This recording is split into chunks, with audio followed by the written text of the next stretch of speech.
Hi friends, வணக்கம். Welcome to Vanni cooking and life style. இன்னைக்கு நம்மளோட சேனல்ல விநாயகர் சதுர்த்தி ஸ்பெஷல் ரெசிபி பார்க்க போறோங்க. அதுவும் பிள்ளையார்பட்டியில ஸ்பெஷலான மோதகம் எப்படி பண்றதுன்னு பார்க்க போறோம். ரொம்ப ஈஸியான, ரொம்ப டேஸ்டியான, அதே சமயத்துல விநாயகருக்கு ரொம்ப பிடிச்ச மோதகம் எப்படி பண்றதுன்னு பார்த்தலாம் வாங்க. அதுக்கு முன்னாடி நம்ம சேனலுக்கு இப்பதான் நீங்க ஃபர்ஸ்ட் டைம் வரீங்கன்னா மறக்காம சப்ஸ்கிரைப் பண்ணிக்கோங்க. பக்கத்துல இருக்கிற பெல் ஐகானையும் பிரஸ் பண்ணிக்கோங்க. வீடியோவை ஸ்கிப் பண்ணாம பாருங்க. இதுக்கு முதல்ல நம்ம பச்சரிசி 1 டம்ளர் எடுத்துருக்கேங்க. இதை வந்து நம்ம அரைச்சி எடுத்துக்க போகிறோம். அதாவது கொஞ்சம் ரவை பதத்துக்கு கொரகொரப்பாக அரைச்சி எடுத்துக்க போகிறோம். பாருங்கள், இந்த மாதிரி நம்ம வந்து கொரகொரப்பாக அரைச்சி நல்லா மையாக அரைக்க வேண்டியதில் கொஞ்சம் கொரகொரப்பாக ரவை மாதிரி இருந்தால் போதும். இந்த மாதிரி அரைச்சி தனியாக வச்சுக்கலாம். இப்போ ஒரு ப்ரெஷர் பேன் வச்சுருக்கேன். அதில் வந்து நம்ம அரைச்ச அரிசியை வந்து சேர்த்துடலாம். அரிசியை வந்து கொஞ்சம் கொரகொரப்பாக தான் அரைச்சிருக்கோம். அதை நல்லா ட்ரை ரோஸ்ட் பண்ண போகிறோம். கூடவே வந்து ஒரு 1/4 டம்ளர் போல் பாசி பருப்பு வந்து சேர்த்துக்கலாங்க.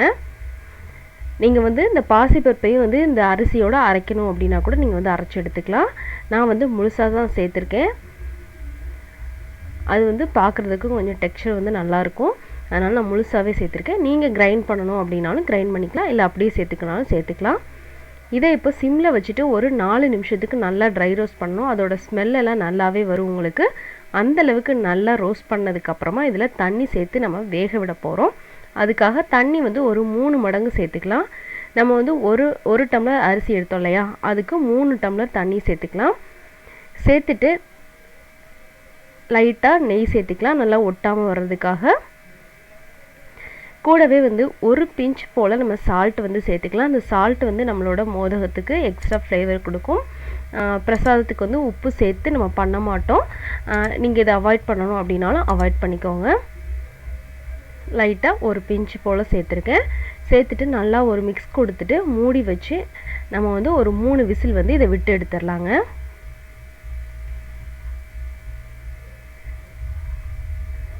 அது ரெடி ஆகிற கேப்பில் நம்ம வந்து வெல்லத்தை வந்து கரைச்சி எடுத்துக்கலாம். 1 டம்ளர் அரிசி எடுத்தோம் இல்லையா, அந்த 1 டம்ளருக்கு 1 டம்ளர் வெல்லம் வந்து சேர்த்துக்கலாங்க. அதில் 1/4 டம்ளர் போல், 1/2 டம்ளருக்கு கொஞ்சம் கம்மியாக நம்ம வந்து தண்ணி வந்து சேர்த்துக்கலாம். 1/4 டம்ளரை விட கொஞ்சம் ஜாஸ்தியாகவும் 1/2 டம்ளரை விட கொஞ்சம் கம்மியாகவும் நம்ம சேர்த்துக்கலாம். தண்ணி அதிகமாக ஆயிடுச்சுன்னா நமக்கு வந்து கொழுக்கட்டை பிடிக்கிறதுக்கு வந்து உங்களுக்கு கஷ்டமாக இருக்கும். அதனால் வந்து கரெக்டாக தண்ணி வந்து பார்த்து வச்சுக்கணும். ரொம்ப தண்ணி சேர்க்காதீங்க. 1/4 டம்ளர் அதோட ஒரே ஒரு ஸ்பூன் வேணால் ஆட் பண்ணிக்கோங்க. சேர்த்துட்டு அது நல்லா நம்ம கரைச்சி விட்டு அது நல்லா இந்த மாதிரி ஃபில்டர் பண்ணி தனியாக எடுத்து வச்சுக்கலாம். இப்போ பாருங்கள், நம்மளோட குக்கரில் ப்ரெஷரும் போயாச்சு. இப்போ நம்மளோட ரைஸும் வந்து நல்லாவே குக் ஆயிடுச்சு. பார்த்தீங்கனாலே உங்களுக்கு தெரியும் நல்லாவே. இல்லை நீங்கள் வந்து நசுக்கி பார்த்தீங்கன்னா தெரியும் நல்லாவே வந்து குக் ஆனது. பாருங்கள், இப்போ ரெடி ஆயிடுச்சு. இதை நம்ம வேறு பவுலுக்கு வந்து மாற்றிடலாம். இப்போ அதோட நம்ம கரைச்சி வச்சுருக்கிற வெல்லத்தை கொஞ்சம் கொஞ்சமாக விட்டு இந்த மாதிரி நல்லா வந்து கிளறி விட்டுறலாங்க. நல்லா கொஞ்சம் கொஞ்சமாக சேர்த்து நல்லா நம்ம மிக்ஸ் பண்ணி விட்டுறலாம். ஏற்கனவே நம்மளோட சேனலில் விநாயகர் சதுர்த்தி ஸ்பெஷலாக 3 ரெசிபி, அதாவது 3 கொழுக்கட்டை ரெசிபி வந்து போட்டிருக்கோங்க. பிடி கொழுக்கட்டையிலே வந்து கடலைப்பருப்பு வச்சு, அப்புறமா பொட்டுக்கல்லை வச்சு, தேங்காய், ஜீனி வச்சு நம்ம 3 ரெசிபி வந்து போட்டிருக்கோம். அதோட லிங்க்கை கூட நான் உங்களுக்கு டிஸ்கிரிப்ஷன் பாக்ஸில் கொடுக்குறேன், செக் பண்ணி பாருங்கள். செக் பண்ணி பார்த்துட்டு மறக்காமல் உங்கள் ஃபீட்பேக் எனக்கு கமெண்ட்டில் சொல்லிடுங்க. இப்போ நல்லா மிக்ஸ் பண்ணியாச்சு. இப்போ இதில் நம்ம தேங்காய் துருவல் சேர்க்க போகிறோங்க. தேங்காவை அரைக்கும் போதே நான் அதோட 2 ஏலக்காய் சேர்த்து அரைச்சிட்டேன். இல்லை நீங்கள் ஏலக்காய் பவுடர் கூட சேர்த்துக்கோங்க. கூடவே வந்து கொஞ்சமாக முந்திரி பருப்பை நெய்யில் வருது, அந்த நெய்யோடவே சேர்த்துருக்கேன். கொஞ்சமாக சுக்கு பவுடர் வந்து சேர்த்துருக்கேங்க.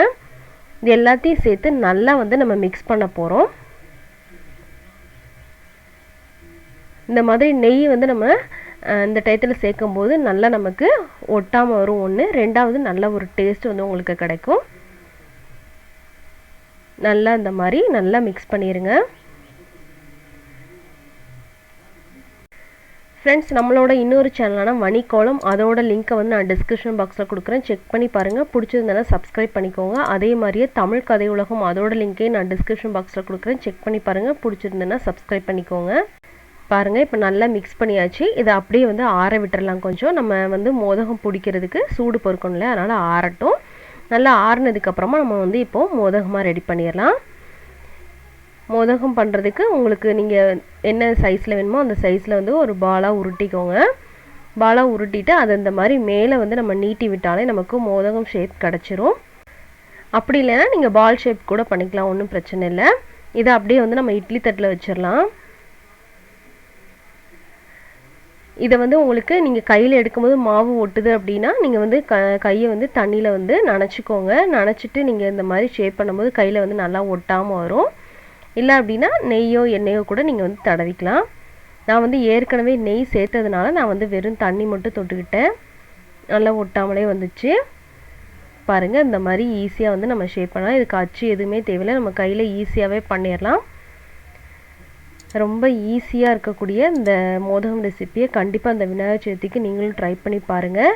எப்படி இருந்தது உங்கள் ஃபீட்பேக்கை மறக்காமல் கமெண்ட்ஸில் சொல்லுங்கள். இந்த மாதிரியே நம்ம எல்லாத்தையும் வந்து ஷேப் எடுத்து வச்சிடலாம். இப்போ இது இட்லி பாத்திரத்தில் வச்சு ஒரு 5 to 8 நிமிஷம் நம்ம வச்சு எடுத்தாலே நமக்கு போதும், கரெக்டாக இருக்கும் உங்களுக்கு. ஏற்கனவே நம்ம வந்து வேக வச்சுருக்கோம் இல்லையா, அதனால் ஈஸியாகவே வெந்துடும் உங்களுக்கு. நம்மளோட மோதகம் வந்து ரெடி ஆயிடுச்சு. ரொம்ப சூப்பரான மோதகம். இந்த விநாயகர் சதுர்த்திக்கு கண்டிப்பாக இதை ட்ரை பண்ணி பாருங்கள். எப்படி இருந்ததுன்னு உங்கள் ஃபீட்பேக் எனக்கு கமெண்ட்டில் சொல்லுங்கள். பிடிச்சிருந்ததுன்னா ஒரு லைக் கொடுங்க. உங்கள் ஃப்ரெண்ட்ஸ் அண்ட் ஃபேமிலிக்கும் ஷேர் பண்ணிக்கோங்க. நம்ம சேனலுக்கு மறக்காமல் சப்ஸ்கிரைப் பண்ணிக்கோங்க. தேங்க்யூ ஃபார் வாட்சிங் ஃப்ரெண்ட்ஸ்.